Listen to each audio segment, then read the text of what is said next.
He's paying the bills. Good evening, everybody. Welcome to New Right Network tonight. Your host, Brian Smith, and Kerry Smith. Giving you all the news of the day, wrapping it all up, exposing the fake news and giving you the real news. And that's why you come here to listen to us, because you know we give you the real news. And for those of you who really like Alex Jones, that's cool. He's an entertainer. I mean, I like the guy. Yeah, I mean, I don't dislike the individual human being. We'll get into that. We'll talk about it. So we got Alex Jones and Joe Rogan trending yesterday. We're going to talk about that. Donald Trump over in North Korea with Kim Jong-un for the peace summit. Everything has unfolded. A lot of news has come out. Yeah, more news. More news. So we'll cover that today. And I think it'll be very informative what you'll get from us tonight. Right. And Jim Acosta, just a little heads up, buddy. Yeah, no, Donald Trump's still tweeting out 4:35 a.m. It's okay, man. He can be 12 hours away. And did he complain about the timing of the tweets? This is a world leader right here, our leader, our president of the United States, able to do the job. You know, future presidents, or candidates, I should say, future candidates are going to have to live up to this. They're going to be asked, hey, our previous president, Donald Trump, was able to be up at 4 a.m. doing tweets and whatnot and handling world business. Can you do that? Jim Acosta tweeted out yesterday something to the effect of, hey, folks, Donald Trump's 12 hours away, so you might not get your daily tweet on time. Doubt it. And, hey, Donald Trump tweets out at 4:35 a.m. I retweeted to Jim Acosta, fake news. Hey, fake news once again. Sometimes I wonder if those two guys are secretly in bed. Whoa. I mean, come on. Why are you giving him so much airtime? I wouldn't. I'd write him out. Actually, he was temporarily kicked out of the White House. So he definitely tried. I have to give President Trump credit for trying to end his career, and rightfully so, because the point of being a journalist, especially somebody who gets to the top of the game and gets to be a correspondent in the White House, you should at least be able to live up to some journalistic standards. Right. And Donald Trump tried to address that by kicking him out of the White House, doing us all a favor by telling fake news, you're not going to be fake in my house. And it was reversed by popular demand, I guess. Fake news banded together and demanded that he come back. And so that's why we're dealing with fake news today, because we can't do anything about it. And I didn't put this in the show notes because there's too much stuff to talk about, but I'm just going to throw this out there. Breitbart did an article and showed that the ratings, the Nielsen ratings for CNN for the month of February, have literally slipped to the lowest ever. The entire network. The highest rated show on CNN, Cuomo, which is beyond. I can't Cuomo? get it. I thought it was Lemonhead. No. Cuomo's the highest rated on CNN, and he came in out of everything else, came in at 23. I think what it boils down to, when you really stop and think about it in its totality, you zoom way out, get a big overall picture of it, is that nobody actually watches CNN. The ratings that they're getting, they're probably able to calculate from the fact that there's mandatory airing of this stuff in places like airports, bathrooms. Banks. In Southern California, Bank of America and Wells Fargo always had a giant flat screen TV in their banks playing 24/7 CNN. And if you take into consideration that they're getting the lowest Nielsen ratings of all time, you have to imagine that outside of the mandatory viewing, that the captive audience of people waiting for their aircraft to arrive for boarding or to wait in line. Wouldn't be surprised if they actually had the big screen TV at the Bureau of Motor Vehicles. Sure. Well, why not, right? And take into account captive audience. Yeah. And then they would take into account how many people flew on aircraft that day. Okay. And then add that to the viewership. Right. And what does that mean? That means that outside of the captive audience, where you got the toothpicks under your eyelids, right, or where they're holding you say, watch. Outside of that, literally nobody's watching it. Yeah. So there you go. Then we're going to also go through the Michael Cohen fallout. Folks, this thing that we reported on in real time, we literally had to go with the show while Cohen hearing was the farce. The Cohen hearing was going on, so we couldn't catch the last half of it. A lot of great insight from Tucker Carlson, as well as the Daily Caller and Mother Jones. Oh, I love being trolled by Mother Jones. Mother Jones doesn't realize that what she did. And it's funny, I guess. The outlet Mother Jones literally propping up our side. Oh. Not realizing it. The Democrats literally propped up our side yesterday and had no idea. Mother Jones fell into that pitfall, as well as the Daily Beast. Oh my goodness, folks, this is amazing. Former White House worked with Bill Clinton, came out and blasted all kinds of naysayers, saying that Donald Trump should not be impeached. Okay. Former Clinton staffer saying that Donald Trump should not be impeached. All right. So, I mean, duh. Well, yeah, right. We've been telling you guys that for years. Right. But it's amazing yesterday how much they wanted to go after us, how much they wanted to just crush our party, crush Donald Trump. This is the impeachment moment. This is the moment. And it was absolute failure on display, which is hysterical. I love it. Oh, yeah, absolutely. It turns out it was a self-own, right? It's like an attempt to try to Rush Limbaugh said yesterday that this was the first step in the new effort to get Donald Trump impeached.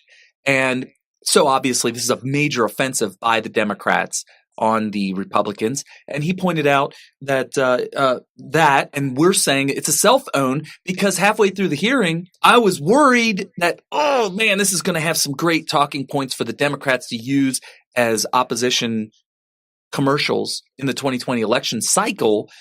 Come to find out about halfway through, we realize this guy has totally discredited himself, lying under oath right there, being fact-checked in real time by the congressmen themselves, whose job it would be to report him to the DOJ for lying to them.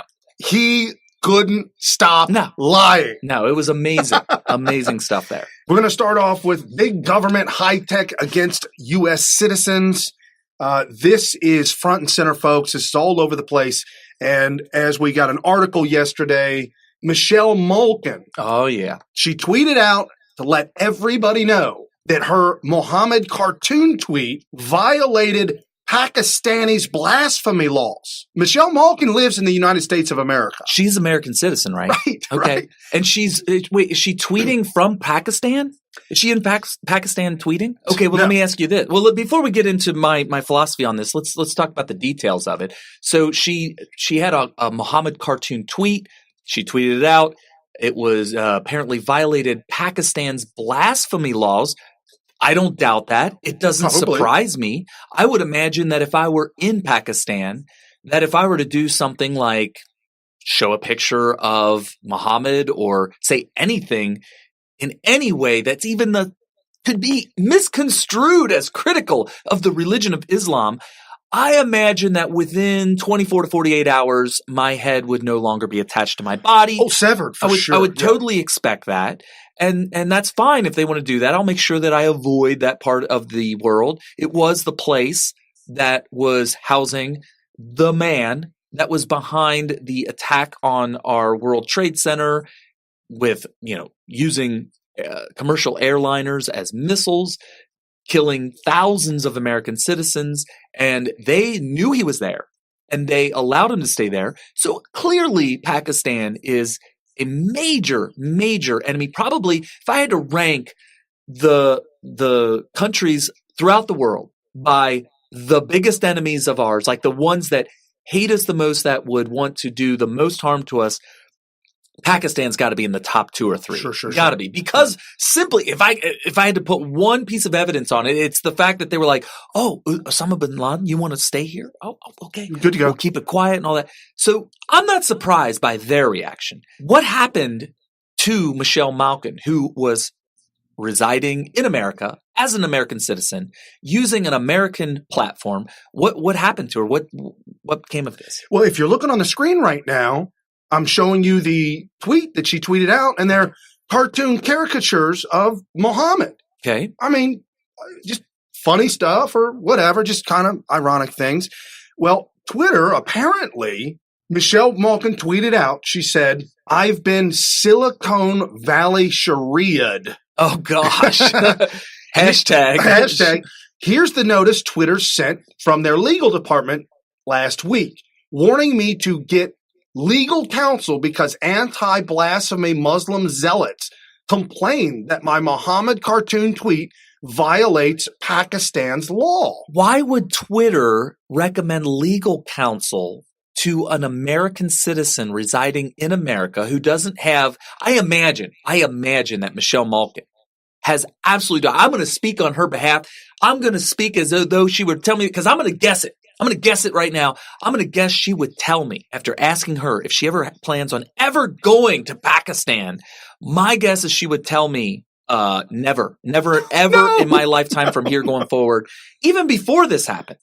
So why is Twitter, an American company, Silicon Valley, this is in California, be recommending her to seek legal counsel because of a law that she may have broken that only exists in Pakistan or maybe some other countries, but Pakistan is the one that complained. Why? What are we talking about here? It doesn't make any sense. Because Muslim zealots complained. Now, I would imagine if there were Muslims in America, maybe of Pakistani descent, maybe not, maybe they're just Muslims, in America could complain to Twitter, and Twitter could then say, hey, we have Muslim users. We have Muslim users who find this so offensive, and we as owners of the platform, the governors of this platform, don't want to upset the American users or even foreign users. Doesn't matter. We don't want to upset them, and so we would like for you to delete that tweet. But to threaten her by saying that she is subject to legalese or legal laws, I should say, that are not under her jurisdiction in any way, shape, or form, seems like a form of intimidation. Yes, absolutely. I agree 100%. 100% this is intimidation. Totally unwarranted. Totally unwarranted. And it just goes to show you the ignorance of the staffers at this platform. Like, don't you know that Pakistan cannot subject their laws to people outside of Pakistan? How could they not know this? Why would they send this to her? It's just this level of incompetence and bigotry towards people who are just exercising freedom of speech. This is our way of life in America that we hold dearest to our hearts, our Bill of Rights. And I would argue maybe even in order that they come on the Bill of Rights. The First 100%. Amendment. Yes, 100%. The First Amendment. I would say that this might be our most important principle in America. And Twitter's like, I know you're exercising that, but we have people with values in another country that are actually also law. And they may come after you. You might want to lawyer up. I've argued this before, and I'll argue it again. Some cultures are better than others. Okay. So we're going down a controversial road, but maybe we need to do that. It's controversial in the sense that your culture is personal to you. It literally has to do with your parents, your upbringing, your family. You're saying it's objectively better, but some people would say subjectively, like, hey, I'm Muslim. I think that my way of life is better than yours. It is an interesting argument because somebody that can put themselves on the sideline, put myself on the sideline, I look at it like this. Pakistan is Pakistan. America is America. In America, Michelle Malkin and anybody else who's an American citizen on U.S. soil can exercise freedom of speech, period. Correct. You cannot do that in Pakistan. And yes, you would probably lose your head. A great segue, Hail Hitler swastika. I actually have that right underneath it. Okay, yes. Let me open up that article. I'm going to go ahead and open that up if I can. So New York at CNN. So it's CNN's New York division reporting on this. Yes. Today, and this happened last Friday. Oh, it was a week old? Yes. Okay. This happened last Friday, and CNN's reporting on this now. It says CNN, in Queens last week, 12-year-old charged with drawing anti-Semitic graffiti on school playground. So he was charged. So cops were called.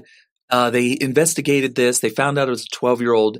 And when they discovered he was a 12-year-old child, they said, well, we got to do what we got to do. Handcuff you. We're going to handcuff him. We're going to charge him. Book him, Danny. Book him, Danny. Book him, Danny. And we're going to have him stand in front of a judge and defend himself. Charges of law breaking. Now let me back up and walk through this. So this is at a school playground, I think. Yes. And imagine, if you will, you could be in a Jewish, I think I read part of the article that this was in a Jewish community. So obviously this could be alarming to some of the people there. It's predominantly Jewish. And, Okay. And a councilwoman, Karen Klowoskowitz, said she received a phone call. Okay. So imagine this scenario. She receives a phone call. Karen, you wouldn't believe this. I was just walking by, I looked out my window, however it was discovered, and I saw writing on the ground like graffiti saying "Hail Hitler," and there were swastikas. And by the way, according to this article, there were lots of swastikas all over. We got to investigate this. We got to see what she's talking about. We got to see what it is she's describing. I want to see it with my own eyes. So they go to the playground and they discover that it is true and that it is written in chalk all over the playground. It's not paint. It's not like spray paint. It's not like something that won't just wash off in a heavy rain. It's right. It's chalk. We have children. It's a new thing. When I was a kid, I don't remember too much doing art on the ground in chalk. But man, in the 2000s, chalk was a hot commodity at the toy store. My daughter drew all kinds of stuff, the hopscotch and all kinds of. My wife painted one solid wall chalkboard green for the kids to write on a wall. Right. And I'll tell you what, our sidewalks were covered in chalk when my daughter was a little younger because of her and her friends. So anyway, so this is a new thing that's actually pretty popular.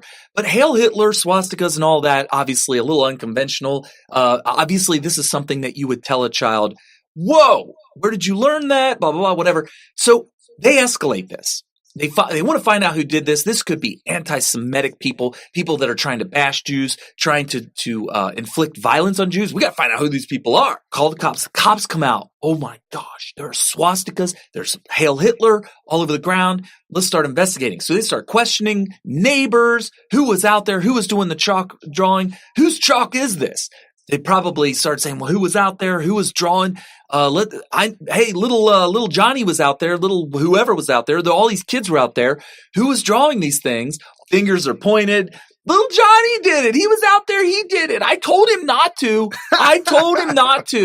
They find Johnny. Yeah, I did it. I'm sorry. Turn around. Put your hands up against the wall. Handcuffed him. What is this? It's as bad as a situation I saw in L.A. where a 12-year-old kid was arrested for not wearing his bicycle helmet, had appeared in court with his father, and let go, but the judge gave him a tongue lashing. You know, it used to be insanity. It used to be, let's use truancy, because this would be something that would truly get you in trouble. Let's say a 13-year-old kid just decided, I'm done with school, and you're supposed to be 16 before you're allowed to drop out. So here's a 13-year-old just saying, screw it, I'm not going to school. You have very negligent parents. They don't even notice that you dropped out, or maybe they even allowed you. Back in the day, you'd be hauled in front of court as a parent. They don't even care about the kids. The parents would be charged for not making their kids go to school. The truancy thing would be, a juvenile thing, I guess, but the parents would be in trouble for this. In this particular case, I would be surprised to find out that the parents would actually have told the kids it's okay to write Hail Hitler and swastikas all over the ground. I would argue that at worst, the parents would be talked to and told, hey, are you going to tell these kids that this isn't appropriate? That's at worst. At best, they probably could even say, well, the cops should say to the neighbors, hey, listen, obviously this is something that's bad. I hope the child gets punished by the parents, but this is protected by the First Amendment. Right. You've got to have enough respect for the First Amendment, just like Twitter should have respect for the First Amendment, that even the most vile, disgusting things, this isn't vandalism. They didn't use spray paint. This could be washed off with a hose. You don't even need high pressure. No. This could be washed off in the next rain. And I will even argue as much as if a business wants to put a sign in the front of their business that says whites only, I will go so far as to say that that's not illegal and that is protected by the First Amendment. You and I will answer that by not going to the business. Right. And then in this case, if an adult did this, if an adult wrote Hail Hitler, swastikas all over the place in a predominantly Jewish community, that would be alarming. And I would really wonder how that would end up. And I would think that this is a major problem. Somebody needs to have a paradigm shift. But children just don't know. I shared a video yesterday that we can't share today with you because maybe we'll put it in the link in the description. Okay. I'll have Brian do that. So maybe you can go down after the show's over, go into the description and click on this. But there was this black gentleman that looked like a young adult who described a scenario when he was a child, being in basically a predominantly black school, being taken on a field trip to go pick cotton. And now this would have been years ago because this guy is now an adult. So we're talking many years ago, was in Alabama, I think is where he said. And he was taken on a field trip to a plantation where they showed all these black children how to pick cotton and encouraged them to go out and pick the cotton. The kids were like, oh, wow, this is interesting. I'm learning something. And they're picking cotton. And I'm sure everybody listening to me say this story right now is probably like, what? Are you kidding me? And by the way, you'll find out when you click on the link for this video, everybody was just amazed at this story that this could even happen. However, here's the key to the story. As a child, him and all of his classmates, all of them, they had no idea that this was supposed to be a racist activity. They had no idea. They just were learning something. They're like, oh, so this is where the raw material for making clothing comes from. Oh, this is how it's made. And by the way, when the cotton gin was invented, this is something that was probably taught to them. Human beings didn't have to do so much labor anymore. The machine did it, right? And so this is stuff that you learn about the Industrial Revolution. When he got home and told his mom about it, his mom blew a gasket, went to the school and blew up on the teacher. Okay, so who's the racist? Who's racist? Well, they were trying to say, or the mother was trying to say, and I think 99% of black mothers would probably react the same way.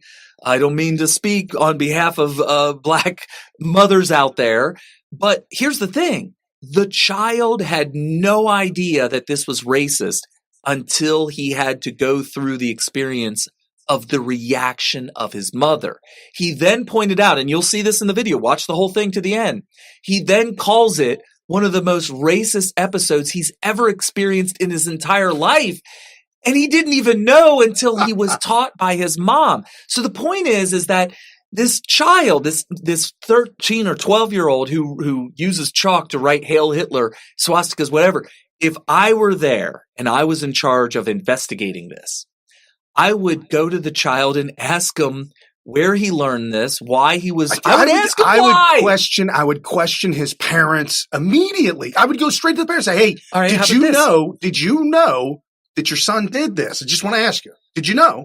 Wait for the answer and go from there. Other than that, was he doing this to troll Jews, or was he some kid that's just really into history and just got done watching one of these shows that you see constantly on the History Channel, the Discovery Channel, and National Geographic that show documentaries about Hitler? And not that he's saying, oh, wow, I wish Hitler was back, but maybe just thought that the swastika looked cool. And by the way, if you read the article, he also drew some of the eagle patterns that were prominent as part of the logos for Nazis back in the 40s and 30s. In my mind says that, man, he just learned about all this stuff. We just don't know. Maybe he is racist against Jews.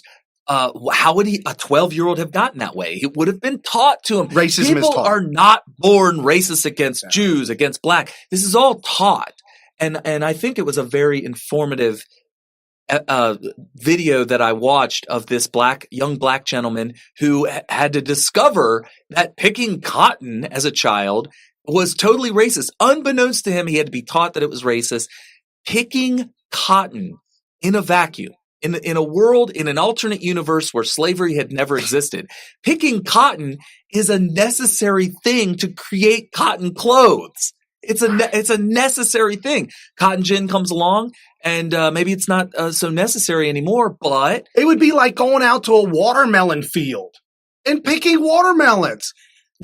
Or eating watermelon. Yeah. All of a sudden, right. Black people can no longer eat watermelon. There is an entire, and maybe we should put this link in the description too. There's an entire segment on the Dave Chappelle Killing 'Em Softly thing where he had no idea a black man eating fried chicken was supposed to be inherently racist. He points out in this segment of Killing 'Em Softly that it ruined fried chicken for him. He could no longer eat fried chicken because he felt that every time he ate fried chicken, that white people were looking at him funny. Good friend Terrence, who's in the hospital, who we pray that you get better soon. He's parodying it. Yeah, in his little icon, he's either eating fried chicken leg. Yep. Or I think at one time he had it on a fishing pole or all kinds. Really? So he's actually making fun of the idea of eating fried chicken being a thing that is characteristic of black people or something. And that doing so is just inherently racist. Now, coming out with these articles today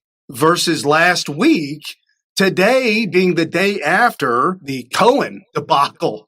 I mean, Cohen just literally said racist, racist, racist. So why not throw this out there as a good article?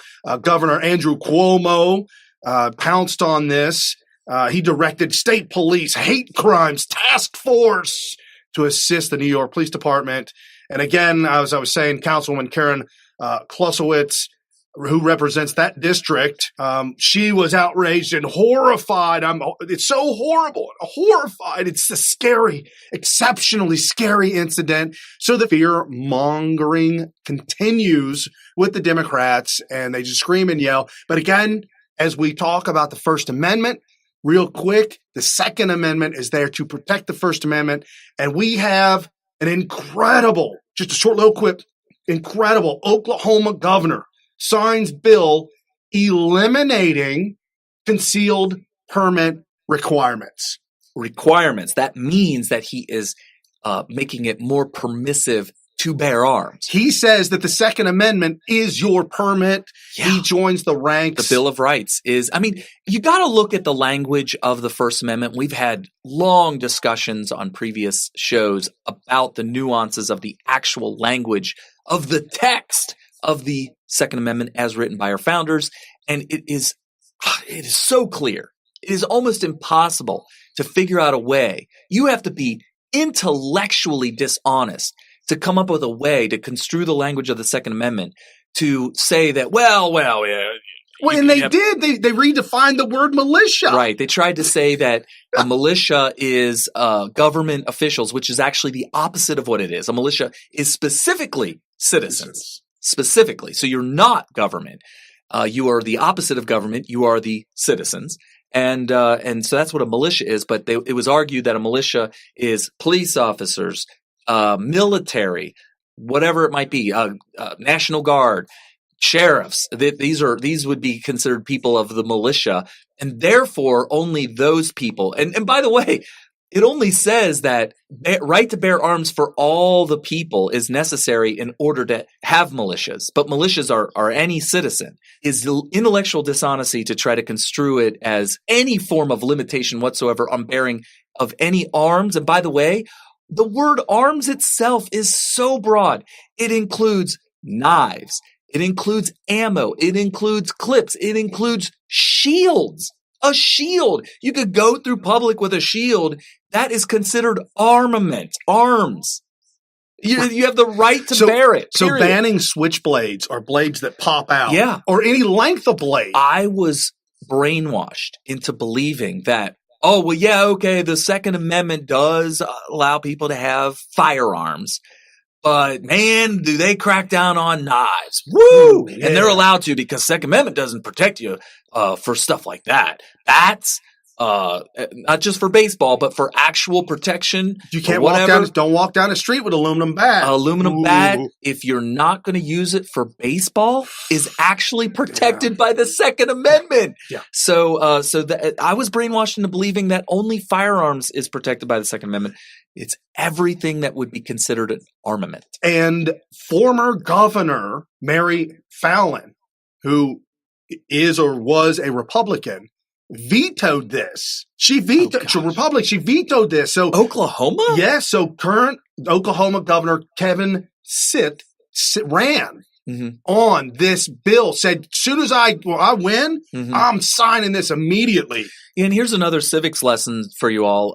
The Supreme Court, it's not their job, and they cannot do this. They will not do this. It's not their job to say, hey, we need to go into Oklahoma and put a stop to this. Right. No. The way it works is somebody has to literally break the law, go to court locally and say, I'm innocent because the Second Amendment protects me, and then have this thing appealed all the way to the Supreme Court, where finally the Supreme Court could look at it and say, guys, they're protected by the Second Amendment here. Yeah. And at that point, the precedent is set after millions and millions of dollars in legal fees. And Alan West pointed this out the day that the Supreme Court ruled gay individuals are included under the word marriage.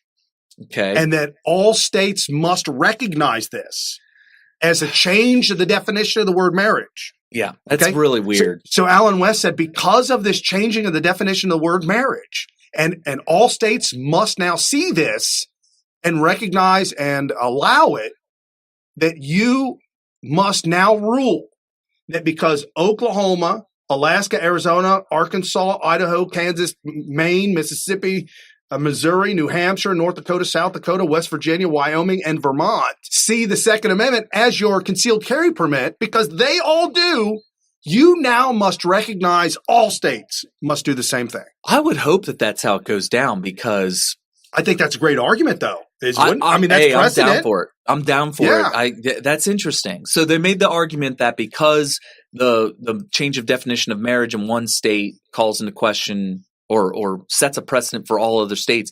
Good lawyer could make a very good case for that and say, see, this is apples to apples, same thing, you must rule. Yeah. Series of tweets yesterday, and I know I saw this years ago, but I totally forgot about it.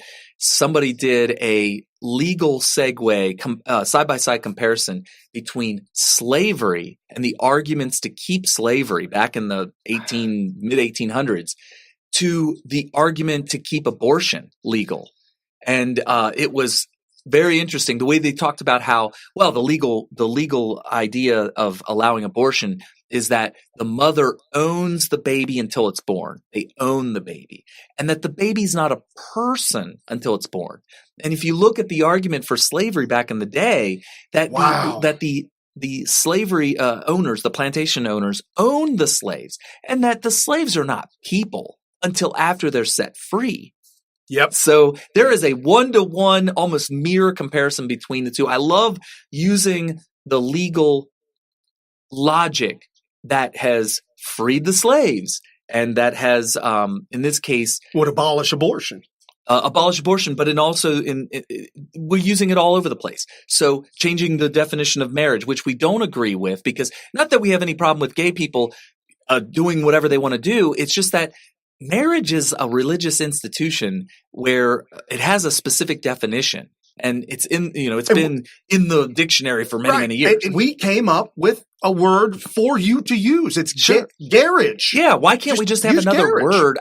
There's this crazy belief amongst people that want marriage to be recognized for same-sex couples that somehow that not being able to call you married is some sort of an oppressive thing, that somehow we don't accept that you guys are even together because we are telling you that you're not technically married, because the definition of marriage is between a man and a woman. And also, you can't make the argument that we are prohibiting you from getting married, because a gay man can marry a woman if he wants. Right. A gay woman can marry a man. Absolutely. You can get married. We're not preventing you. You got the same rights that we have. Yeah. If you want to You had civil unions, but if you want to take it a step further because of legal documents and things like that, either take civil unions and put legalities behind it, or use the word garage. And for our gay friends out there that are like, damn it, you guys are holding us back. No. I just want to point out that I view the attack on marriage, the institution of marriage, as an attack on Christianity. And for our gay friends that are conservative, you got to understand that it's not that they're not accepting you. It's just that when there's this attack on the institution of marriage, you got to realize it's really the left attacking Christianity. It's what it is. And you can't let the idea that there's oppression of gays by straight people or by Republicans or conservatives, because you're conservative. We're talking specifically to conservative gay people that are on board with us on everything. That you don't want to accidentally join in the fight with the left against a religious institution. Yeah, absolutely. That's really what it boils down to. No, 100%. And shifting gears, Donald Trump out there in Vietnam with Kim Jong-un. Hashtag walk away, folks. That's the breaking news of today.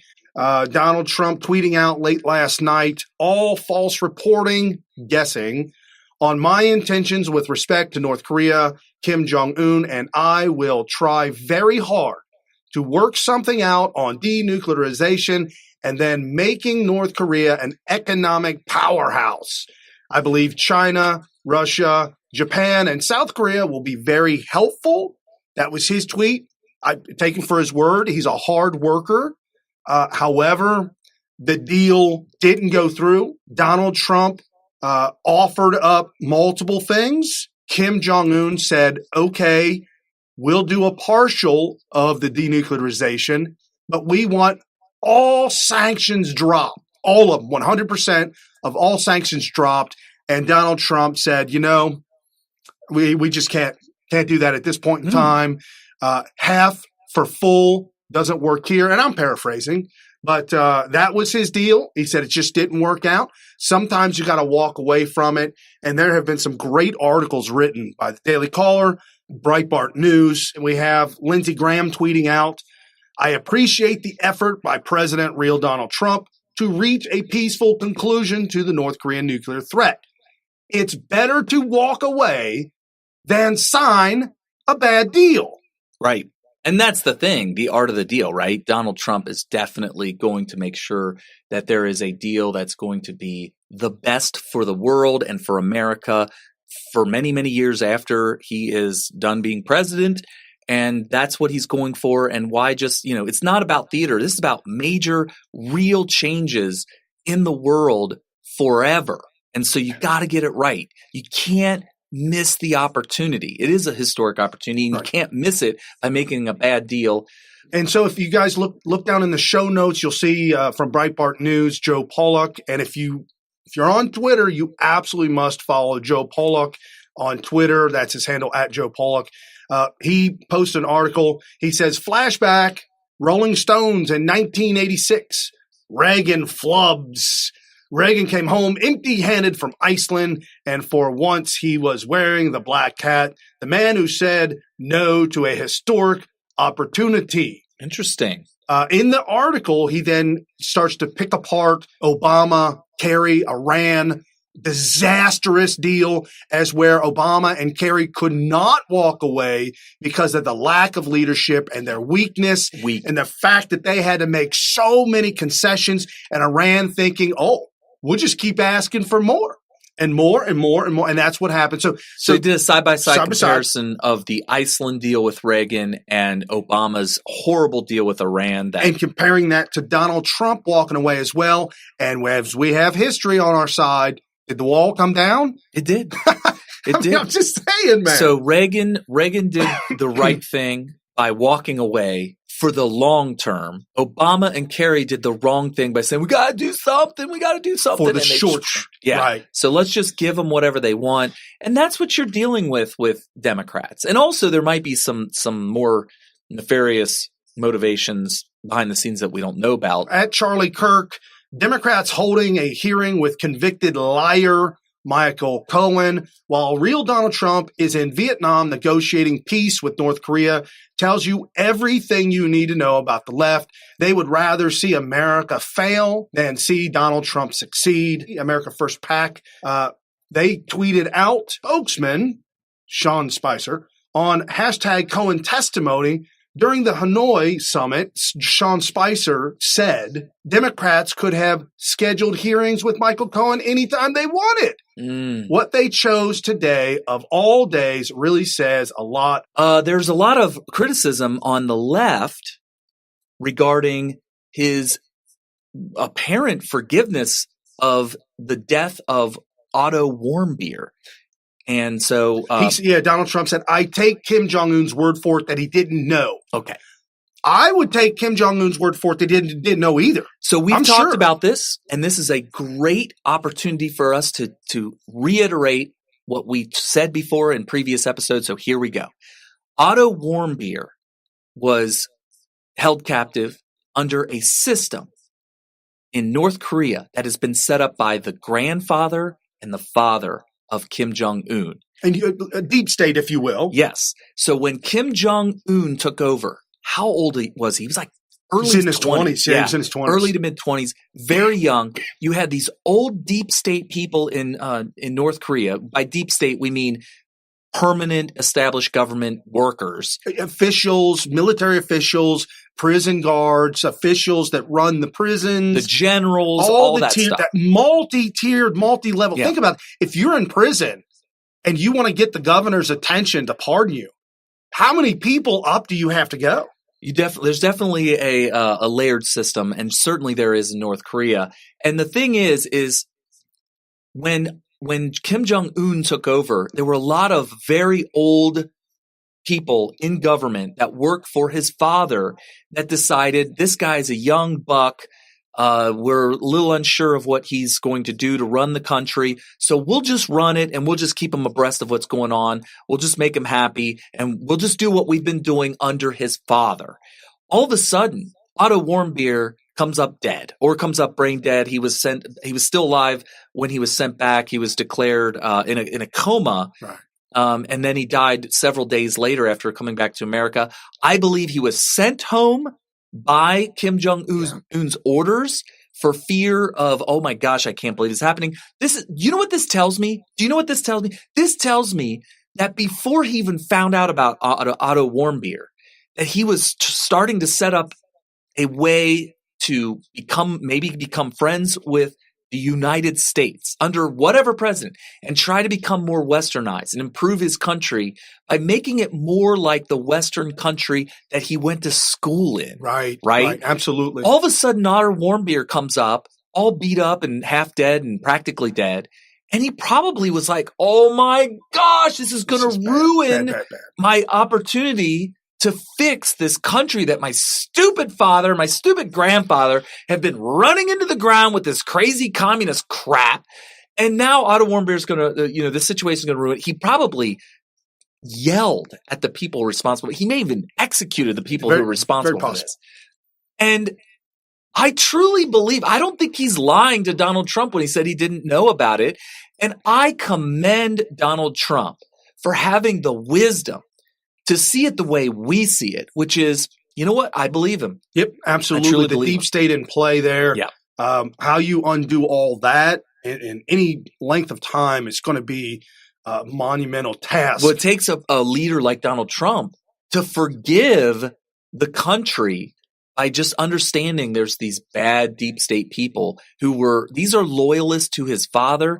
I think that Trump is reading this right. I think he's reading it right. He's reacting to it right.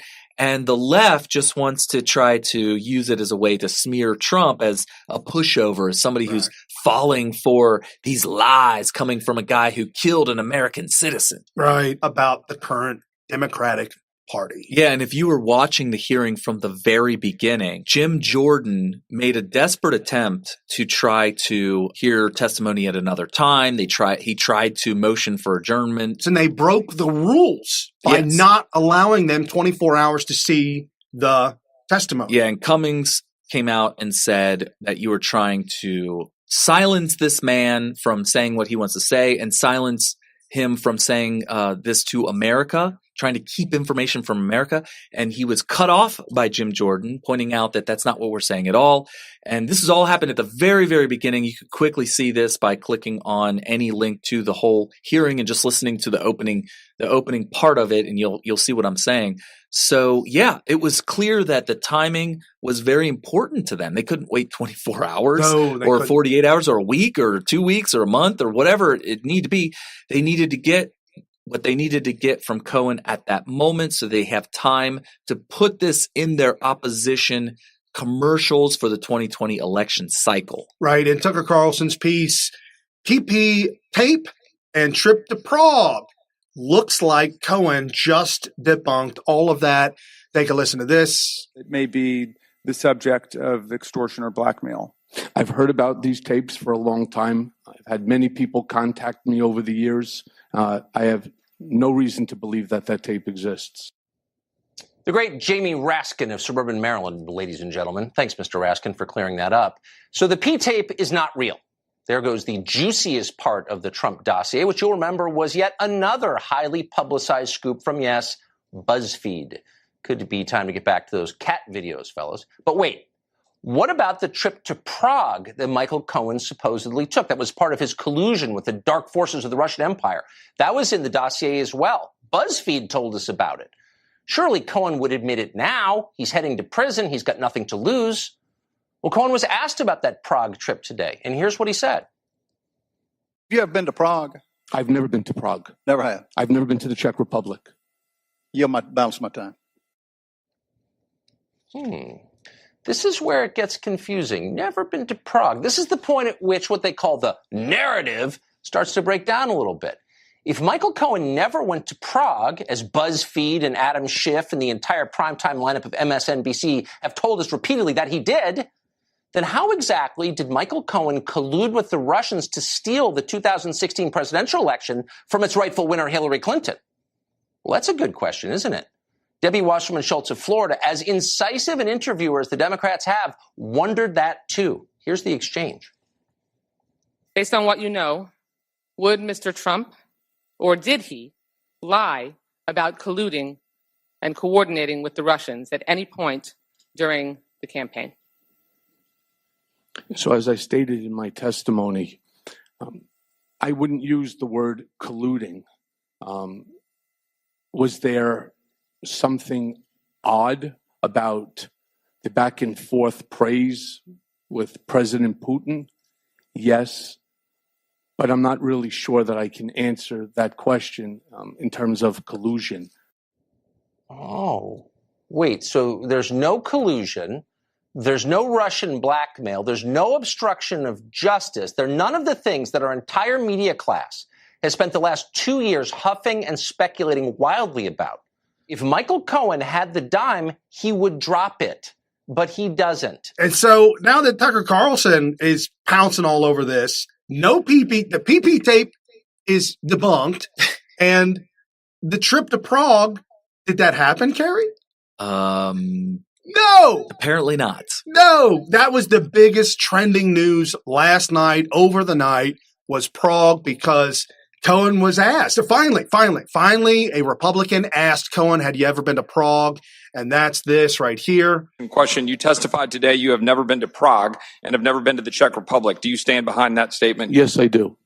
I offer into the record an article in known conservative news magazine Mother Jones by David Corn, in which he says he reviewed his notes from a phone call with Mr. Cohen, that Mr. Cohen said, quote, I haven't been to Prague in 14 years. I was in Prague for one afternoon 14 years ago, end quote. And so, as you can see, saying he never went to Prague. He was also pressed about the Prague thing, again, because BuzzFeed, David Corn, who was all involved in all of this nefarious pushing around of the dossier. Yeah. David Corn said you told him you haven't been to Prague in 14 years. So what does that mean, Brian? What does it mean that he has not been to Prague? Why is that important? Because the whole dossier said that Cohen went to Prague. The dossier saying all these So under oath, Cohen testified a major portion of the PP-Gate dossier is totally false. Yes, and assuming he didn't lie. Well, right, assuming he didn't lie, but it actually opens up another aspect of this because, as Dan Bongino has been saying, Spygate, and as it's all been unfolding and we've been talking about it, it was Admiral Rogers who went to Donald Trump and said, Trump, your wires are tapped, buddy. Right. And now we go back. Admiral Rogers had seen that the data was being spied on. They were looking at the data, the NSA data. We believe that they accidentally found a Michael Cohen that went to Prague. Oh, and they assumed that would have been probable cause to get FISA warrants for wiretapping and all that kind of stuff. So Michael Cohen went to Prague, but it was the wrong Michael Cohen. Michael Cohen. And they put that in the dossier. Cohen is actually a common last name. Michael is an extremely common first name. Morons. We're dealing with morons here. And this was the justification for violating the Fourth Amendment. This is critical Bill of Rights stuff here. We know for a fact that they were using third-party individuals to go through the NSA data. And we believe that Nellie Orr, who was a Russian specialist, the wife of Bruce Orr, who worked for the FBI, we believe that they brought her in specifically because they could as a contractor because she's a Russian specialist. So she's going through the data in the NSA database, comes across Michael Cohen. Ow. This is how bad it's gotten, folks, and it's been completely exposed and debunked. And again, like I said, yesterday was a huge explosion for the Democrats, and it completely fell apart. Donald Trump tweeted out, Michael Cohen was one of many lawyers who represented me, unfortunately. He had other clients, too. He was just disbarred by the state Supreme Court for lying and fraud. He did bad things unrelated to Trump. He is lying in order to reduce his prison sentence time using Crooked's lawyer. Yeah, and we think that – we told you this yesterday. We think that he was in the wrong camp as soon as Donald Trump started running because I think Cohen's always been loyal to Democrat ideology, Democrats in politics. In general, he probably votes straight down the line, and he probably had no idea that Trump was this conservative. In fact, a lot of people said that he used to be a Democrat. A whole bunch of people are blown away. Look at all the rappers who idolize Trump. Look at all and all of a sudden he's a racist. Yeah. Out of the blue, he's a racist. And this is why he got elected, because conservatives, especially Tea Party types, are like, damn it!